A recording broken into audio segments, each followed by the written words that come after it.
Welcome to Permission to Thrive. I'm your host, Suzi Lula. As a spiritual therapist for over 20 years, I have the honor and privilege of ushering women and mothers just like you on a journey from simply surviving to powerfully thriving.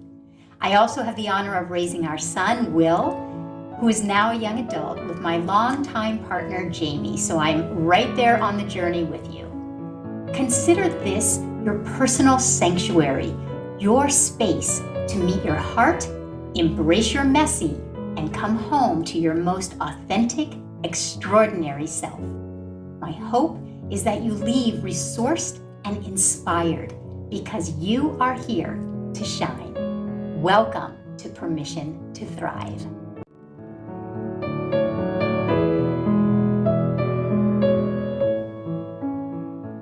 Hi, everyone, and welcome to Permission to Thrive. I'm so happy to be with you all.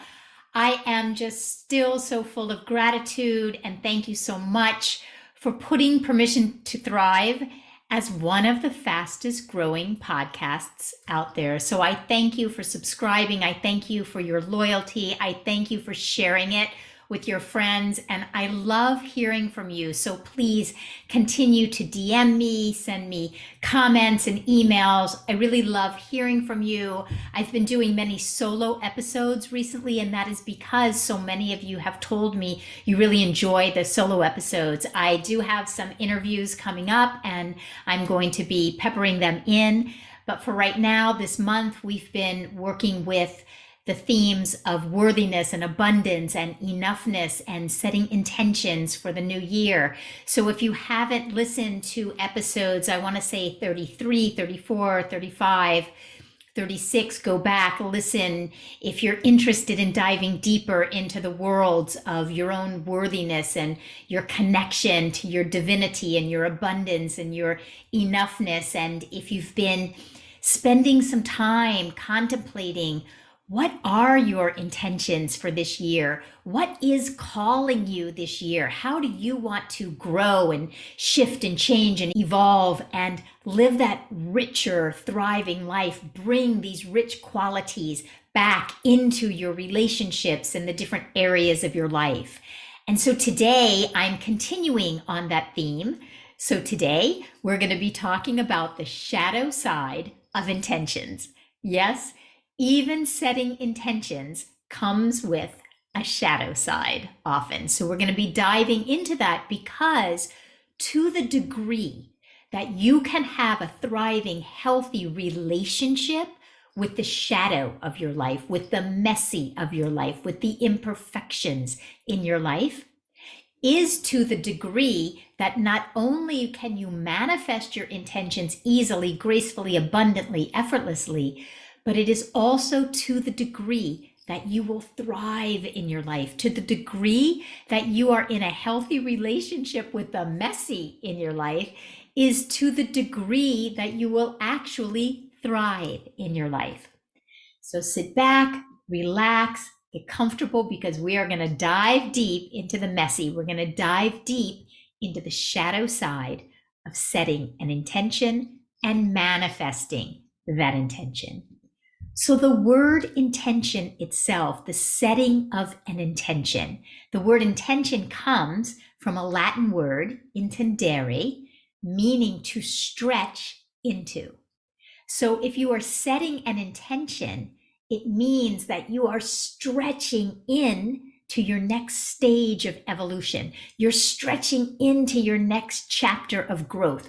You're stretching into what is calling you next. What is next for you? What is the more of you?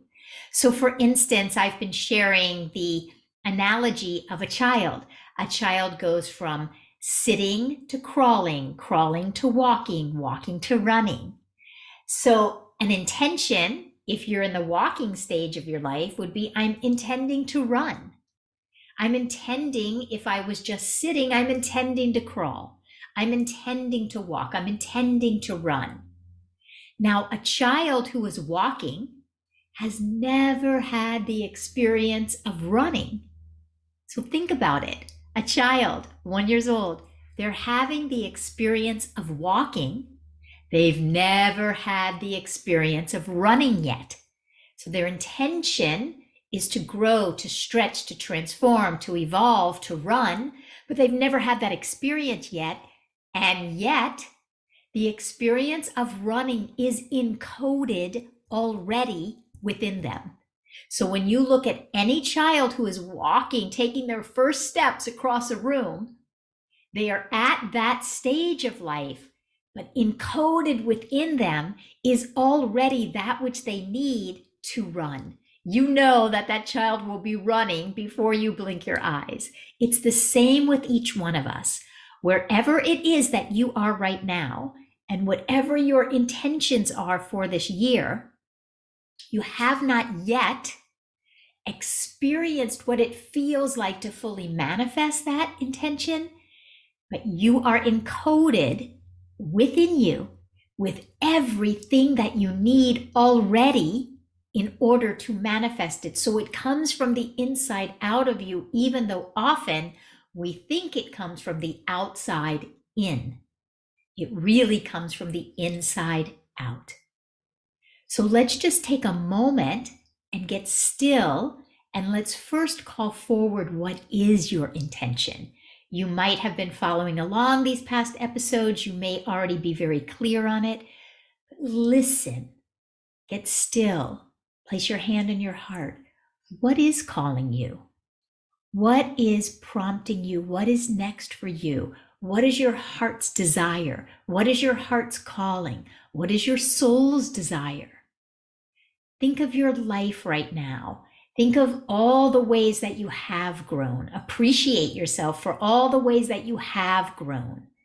Appreciate everything that you have done and practiced that has gotten you exactly where you are in your life right now.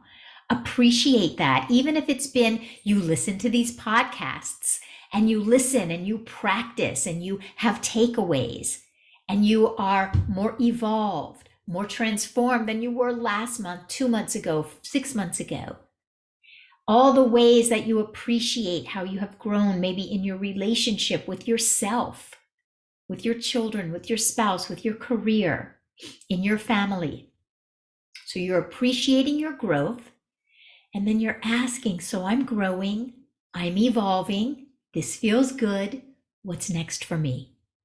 There's something sincere in your heart that knows that if you take this on, you are going to be enriched from the inside out. If you take this on, your inner consciousness is going to be enriched. If you take this on, your inner consciousness is going to flourish and blossom and bloom and thrive. And when your inner consciousness is enriched, you will bring this enriched consciousness back into your relationship with your children, back in your relationship with your spouse or your career or your clients if you're a coach, with your family, with your mother-in-law, with your sister, with your siblings. You're going to bring this enriched consciousness everywhere that you go. So first, you're just calling forward, what is my calling? What is calling to me this year? What would make a difference in my life? What would make a difference come March or June or July or September? What would really sincerely make a difference in my life if I took this on? So you're first listening. I teach a class, an online class, to my soul care coaches, and I just took them through a process this morning of getting deeply in touch with what it is that is sincerely calling them in their hearts. And I'm going to share with you some of the things that came forward because it might prompt you, it might spark something in you. So one of my coaches was saying that within her, she is being called to deeply rest this year and to give herself permission to rest without getting caught up into all the competing thoughts that there isn't enough of her to go around and take great care of her kids and be an amazing wife and mother and rest and take care of herself. Another one of my coaches was saying she wants to really experience what true self-love is, what real soul care is, and actually experience it from the inside out. Maybe that is calling you this year. I did on one of the other recent episodes say that if you choose only one intention this year, let it be the intention of experiencing what true self-love is, a consciousness that is free of self-judgment, self-shaming, self-sabotage, and experience what true self-acceptance, self-support, self-care, soul care, the care of your life, the care of your precious life. Someone else was saying that their deep intention is to be fully self-expressed. Actually, quite a few people were saying to feel fully self-expressed no matter what someone else says or thinks about them. Someone else was saying to be fully self-expressed, to not hide anymore, to not play small anymore, to be fully self-expressed and truly know the inner experience of feeling safe in their self-expression, regardless of what someone else may think or say, or how someone else may react or respond, regardless if someone else is disappointed, regardless of someone else's emotional reactivity. Perhaps this is sparking something in you to be fully self-expressed no matter what someone else thinks. And someone else was saying to be fully self-expressed and feel safe expressing themselves, not to have to hide anymore, not to have to play small anymore, but to feel fully self-expressed and to feel safe shining. My own deep intention this year, I shared it on the last episode, is to envelop and embody such a consciousness of abundance that I maintain my own state of abundance regardless of what those around me may be experiencing. So regardless of what Jamie or Will or this world, this economy, regardless of what is happening externally around me, my intention is to be so centered, so anchored, so rooted in my own state and consciousness of abundance. So in hearing some of these real life examples, perhaps something is sparking within you. Perhaps something is speaking to you. The area of self-love, the area of full expression, the area of rest and your own deep nourishment and femininity and taking care of and providing for what it is that you need to flourish and to thrive and to live that enriched life that each one of us is so here to live. So take a moment, connect with your life, your marriage, your children, your family, your career. What is calling to you? Not what you think it should be, but what is truly calling to you. Just take a moment, let it come up, and I'm going to take you into the next part of this.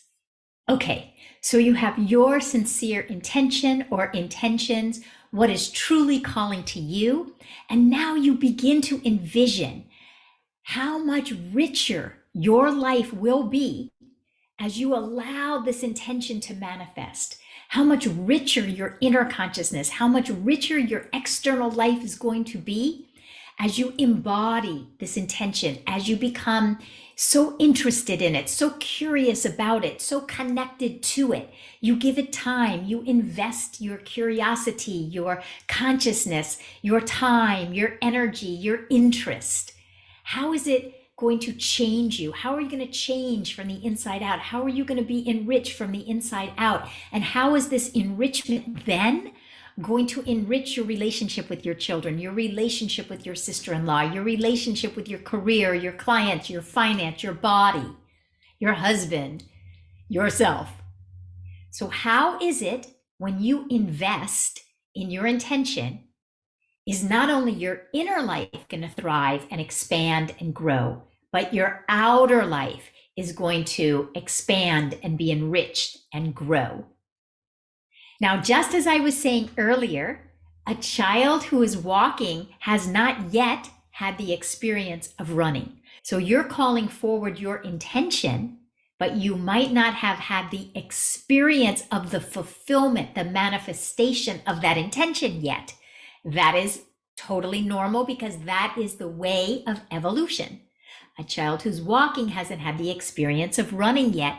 This intention is encoded within you, but you may begin to notice that you don't really know what the experience would feel like. This is because in your family of origin, in the society, the culture that you were raised in, that this was not fostered. Your intention was not fostered. So those of you who are setting intentions around resting, you might not know yet that you are supported in resting. You haven't had the experience yet of actually resting and knowing that, oh my gosh, there was enough support around me all the time. I just didn't know it. Those of you who are intending around the area of self-love and soul care, you have not yet experienced a consciousness that is free of self-judgment, free of self-shame, free of self-sabotage, but that consciousness is encoded within you. You just haven't experienced it yet. You might not know what it feels like to express yourself fully and feel safe doing it. Right now, you might be expressing yourself, but it feels so vulnerable. You haven't gotten to the stage yet where you are expressing yourself freely and you feel safe, regardless of what someone else's reaction or response may be. Same for me with abundance. I may be inhabiting a sense of abundance, but I don't really know how to hold on to it if the person next to me is in a severe state or consciousness of lack. So are you seeing that often we begin to notice that the thing that we are intending, we haven't yet actually experienced, and most often it is because we didn't experience it as a child in our family of origin, in our culture or society in which we were raised. So we didn't have that experience. We haven't had that experience yet. This is the shadow side of intention. The shadow side of setting an intention is that it's calling to you. The prompting is in your heart. You know your life would be enriched if you rested more. You know your life and your relationships would be enriched if you truly experienced self-love. You haven't experienced it yet because it wasn't fostered in your childhood. It wasn't fostered in the culture that you were raised in, perhaps. Not only was it not fostered, but perhaps it was completely absent, or perhaps it was criticized. You were shamed for even thinking you needed to rest, thinking you wanted to slow down. Perhaps you were indoctrinated into a culture of lack at even the thought of resting when someone else needs you.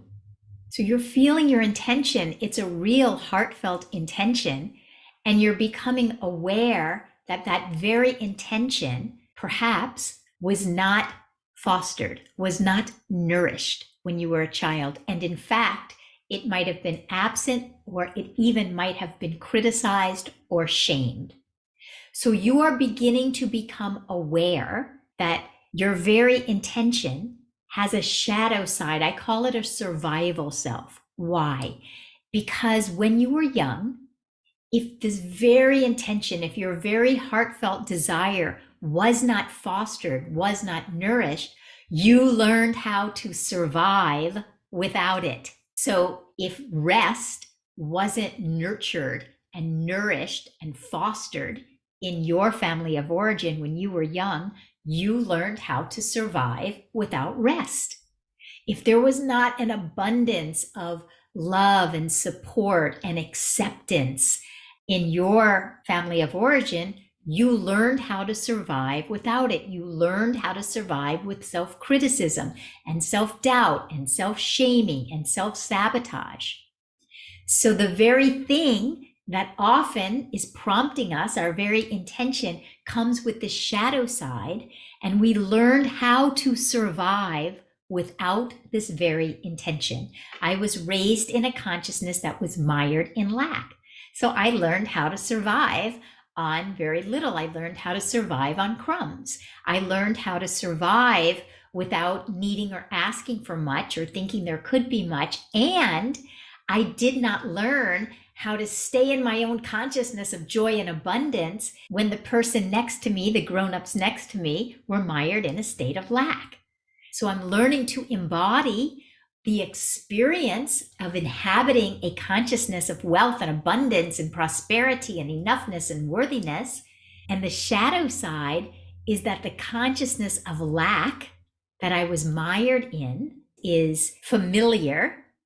And so I learned how to survive without it. And now I'm learning, and you are learning with whatever intention you are setting, of how to be in a healthy relationship with the shadow, how to be in a healthy relationship with your unmet needs. So other words for shadow is a survival self. You learn to survive without it. You learned how to survive. You have needs that were not fulfilled. So these are unmet needs, unfulfilled needs.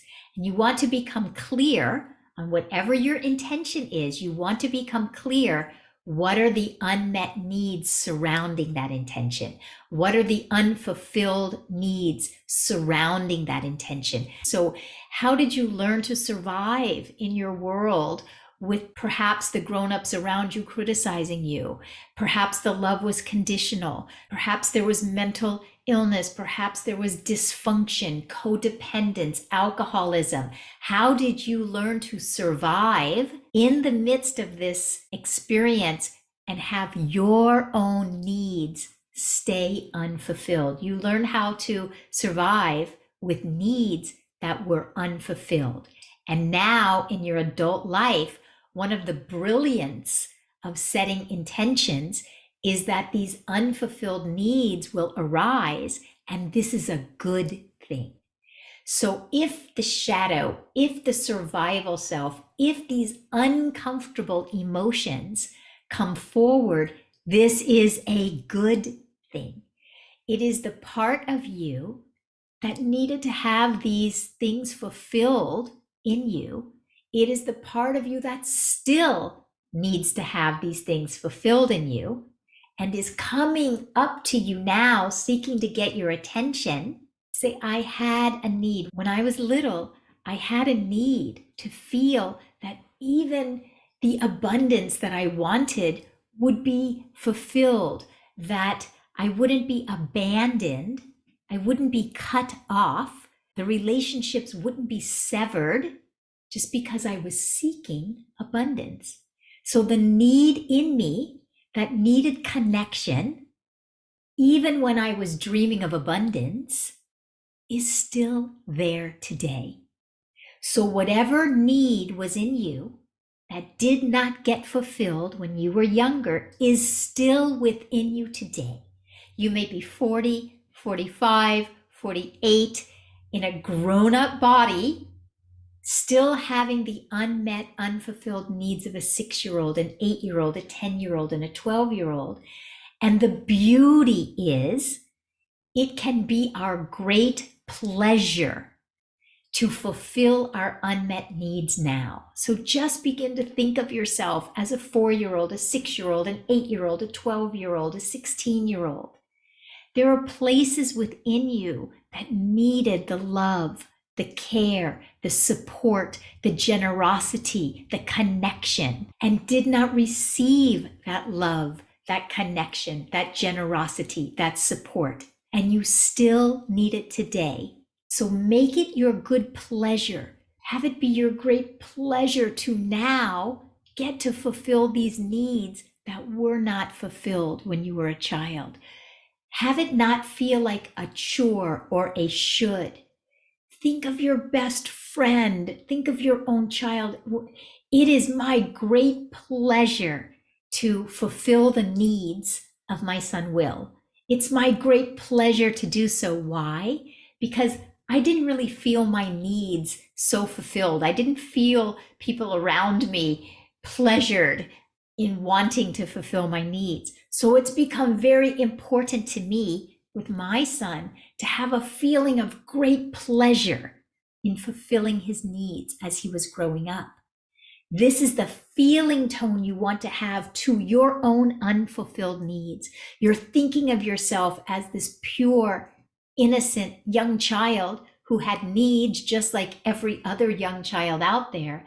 And whatever is unmet in you, you are now the one to, with such pleasure in your heart, go back and fulfill the unmet needs, the unfulfilled needs of your own younger self. So there's a need within each one of us. So now think of your own intention, and we'll call back some of my students, my coaches' intentions.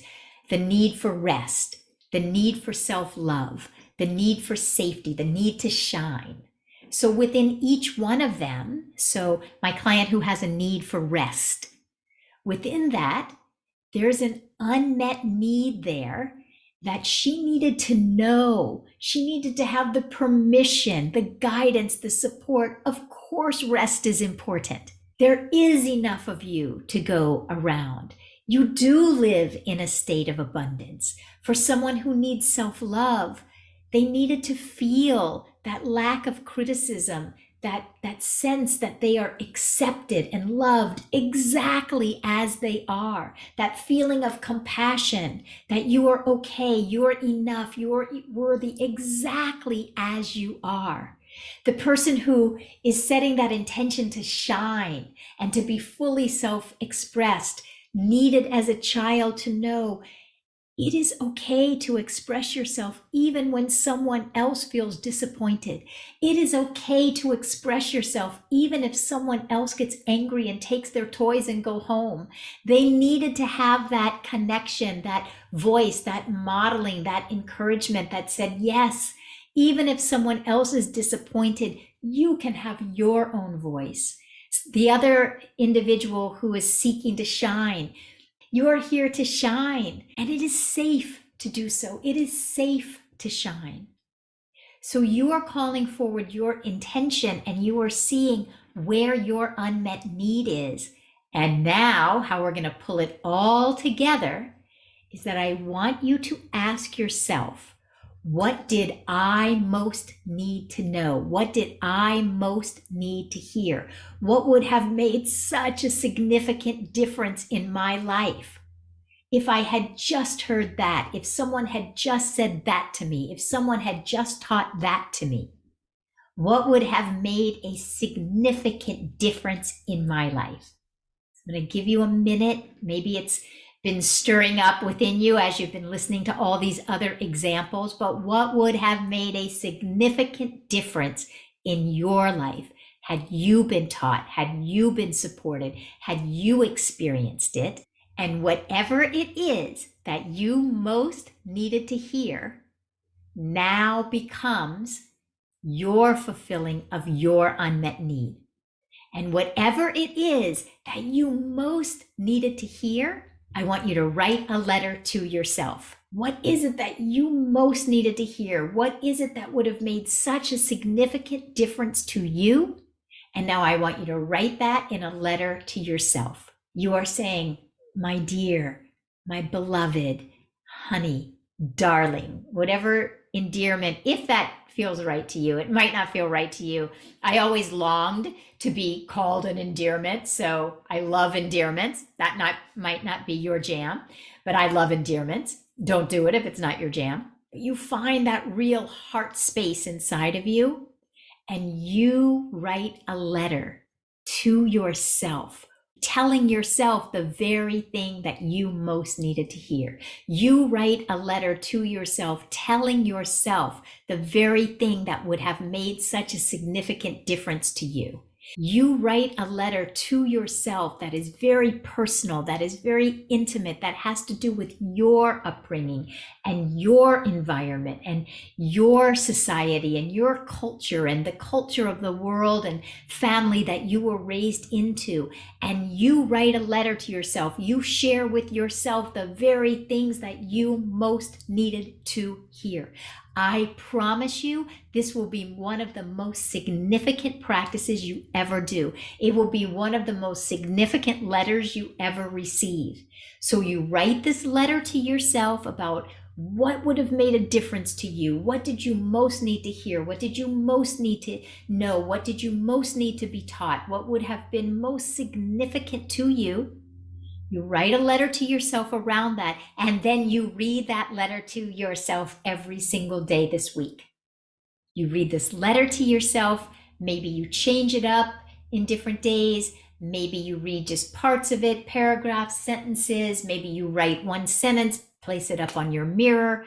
You write this letter to yourself, and then you read this letter out loud to yourself over and over and over again this week.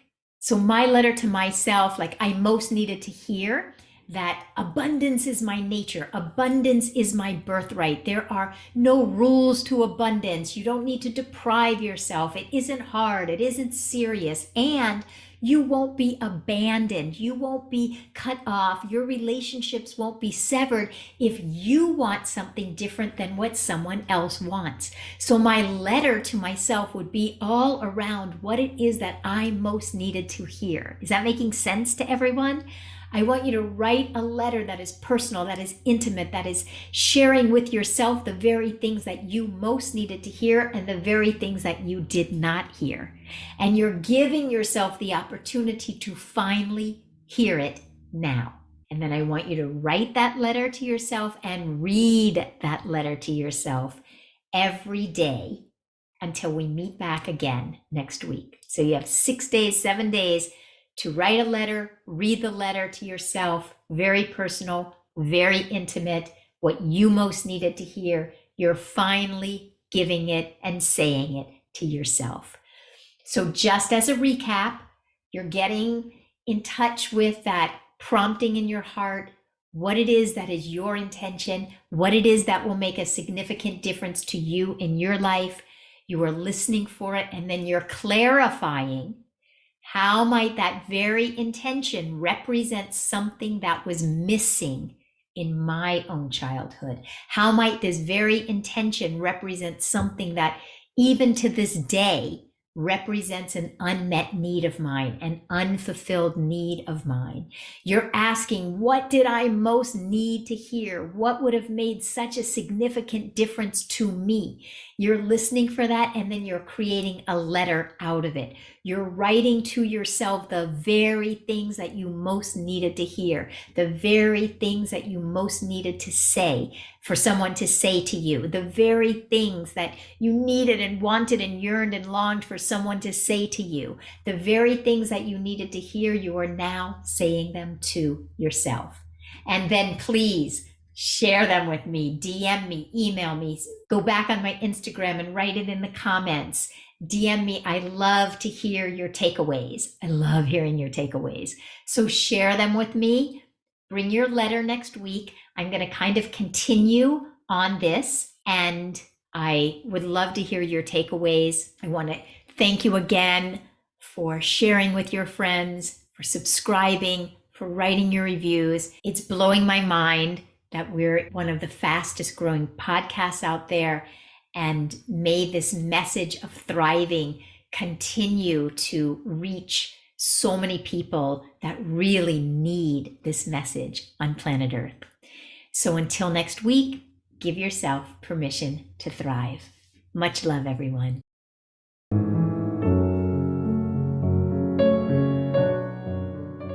Thank you so much for listening. If there was something in this conversation that spoke to you, we'd so appreciate it if you would take the time to subscribe, leave a 5-star review, and share this episode with women and mothers you know, because you are here to thrive. See you next time.